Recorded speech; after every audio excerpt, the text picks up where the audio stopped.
So Captain America Civil War has been a cinematic battle that the MCU has been leading up to for a long time. Maybe you had noticed, maybe you hadn't, but Civil War, and more importantly, Tony Stark's actions have been built up since World War II. Or more specifically, the appearance of Captain America. Now it's no secret that Stark and Rogers don't exactly get along, and throughout the movies we as an audience witness numerous square-ups between the two heroes. Now, although annoyingly Boy Scout-esque, Rogers never actually does anything to initiate these contests. So what's the problem? Civil War's script answers that. Throughout Civil War it is revealed just why Tony hates Rogers. Right from the very beginning it is planted that Tony and his father didn't have the best relationship, and Stark tells Rogers that his dad, Howard Stark, never shut up about him. So it is very clear that Stark has lived his whole life in Steve's shadow, always neglected by his father, who never shut up about the glory days of Captain America. Tony even goes as far as telling Steve, God, I hated you. Other arguments among fans suggest that the distaste Tony and Steve have for each other is completely down to their different approaches to the world. Captain America is the ultimate populist. He despises the idea of anyone thinking they're better than anyone else, and he accepts consequences for this relatively messy state of affairs. He's striving towards an ideal and trying to set an example for everyone else. However, Iron Man is an elitist. He sees himself as better than the rest of the populace. He also sees elitism as a burden and a responsibility.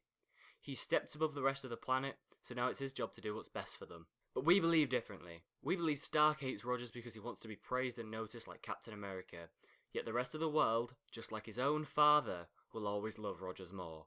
And even Rogers tells Stark that he believes Stark only ever fights for himself. Tony Stark throughout all his MCU appearances will always be the reckless hero, always trying to make himself look the hero instead of actually just being one. This is most prominent when he literally reveals his identity as Iron Man. He wants to show the whole planet that he saved them, nobody else. So, when Rogers returns from, as Tony puts it, doing time as a popsicle, there's going to be some tension. Now, we as fans know that Tony became a superhero when he created the Mark I Iron Man suit to escape his terrorist imprisoners.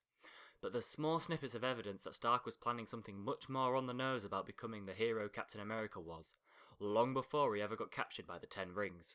And all you have to do is pay close attention in the first Iron Man film to notice the very familiar, incomplete version of Captain America's shield.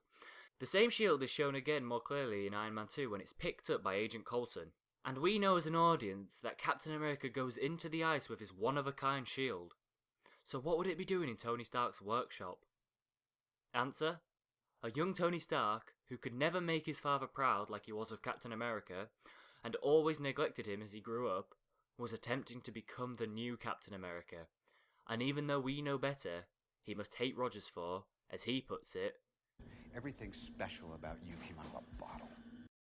So Tony Stark, one of the smartest people in the modern world, was driven to recreate the one thing his father truly seemed proud of, but obviously failed. A testament to his childhood neglect, his greatest failure stands among him every day and calls him a friend. And if he can prove he can beat him, and for once be the guy doing the right thing, he will finally be at peace. Thus the seed is planted for Captain America Civil War. Which opens the question, if Steve Rogers does die in the next Avengers movie, will it not be Bucky Barnes, but Tony Stark that carries on his legacy? If you have your own theories or ideas towards this topic, please leave a comment and tell me what you think will happen in the up and coming MCU movies. Thanks for watching.